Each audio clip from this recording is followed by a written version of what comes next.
Poizkušali smo ugotoviti, kako zimo preživljajo brezdomci. Povejte nam, s kakimi težavami se obvladate vi v tej zimi? Ja, zima je res, mraz je hud, ne, in pritiski so nam ogromni glede brezdomcev, ki so pač zunaj. Zavetišče za brezdomce ima 26 mest, sicer 24 plus 2 pomožni postelji, vse je zasedeno že dalj časa. Zadnje čase res je opazno, da pač klici ali pač obiski brezdomcev so veliki, ne, nažalost se ne moremo sprejeti. Imamo tudi interventno sobo, ne, v nujni primeri, kateri pač lahko sprejmemo. Kaj pa ostali, ki nimajo te sreče, da bi na tem toplem prostoru prespali? No, pogledajte, tudi Karitas ima svoje dnevno sprejemališče in pač se po dnevu tu zadržujejo.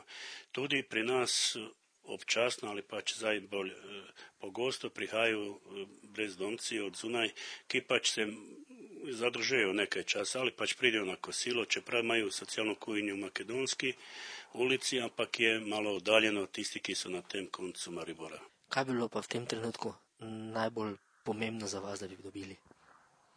Najbolj pomembno je to, da bi tisti, ki pač želijo, ampak je, tako kot sem rekel, v zadnji čase 5 do 6 primerov ali pač uporabnikov oziroma brezdomcev, ki bi radi prišli k nam, ne, da se nekako znajde oziroma da jim pomagamo. Tu pa je zraven nas en prostor, sicer v zasebni lasti, ne, pač občina pa Centar za socialno delo se trudijo, ne, da bi pač uspeli to pridobiti in sicer je soba ena zgorela, ne, pred časoma, ne, pač, da bi to se razširilo zavetišče. To bi pač bilo za nekaj časa rešitev zelo ugodna.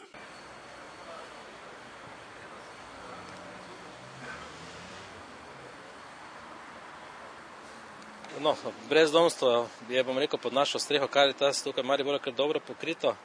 Mogoče bi zdaj izkoristil priložnost in rekel, da smo prav zdaj v novem letu začeli z enim novim programom za nadgradnjo, ki se veže direktno na brezdomsko populacijo. To pomeni, da smo uvedli en mobilni servis, ki deluje po noči, kar pomeni, da pač gremo za našo terensko ekipo na te lokacije, kjer se giblje in prebivajo brezdomci in ljudje, ki pač imajo nastanitvene probleme in jih dejansko potem prepeljemo na varna, topla in predvsem brezplačna prenočišča oziroma nastanitve. To se mi zdi zelo pomembno v tem času, ko so temperature kar precej hladne. Koliko pa je teh brezdomcev, koliko jih dnevno lahko rečemo, koliko jim pomagati? Glede, pod našo streho spremališča v tem dnevnem centru se vrtijo številke nekje med 35 in 50. To že zdaj vrsto let, naše spremališče deluje 10 let, to se pravi, da te številke so nekje konstantne. Moramo pač vedeti, da prihajajo brezdomci in na drugi strani pa seveda tudi umirajo. Ob tem nočnem dežurstvu jim nudite še verjetno tudi hrano, oblačila?